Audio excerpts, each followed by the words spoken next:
અરે મારા બાપ, ડાયરો શૃંગાર છે, સત્કાર છે, ડાયરો એક વિચાર છે, ડાયરો એક વ્યવહાર છે. એથી આગળ વાત તો ડાયરો આપણા મલકને સંભાળે છે. અરે ડાયરો આપણા મલકને સંભાળે છે, ડાયરો ચોકમાં ચાંદલીઓ ઉગાડે છે અને ડાયરો નટખટ કાનુડાને રાહડે નચાવે છે. 5,500 વર્ષ થયા ભગવાન કૃષ્ણ, પણ આજ તમે ડાયરામાં જાઓ તો તમને ગોકુળ દેખાય,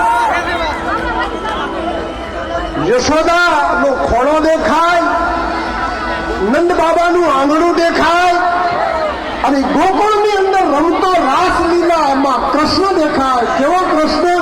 એ લોક ડાયરામાં આજ 5,500 વર્ષ પછી પણ તમને કૃષ્ણની ઝાંખી થાય. અમારા કવિ લખે તો ગમ ગમ ગમ ગમ ગમ ગમ ગમ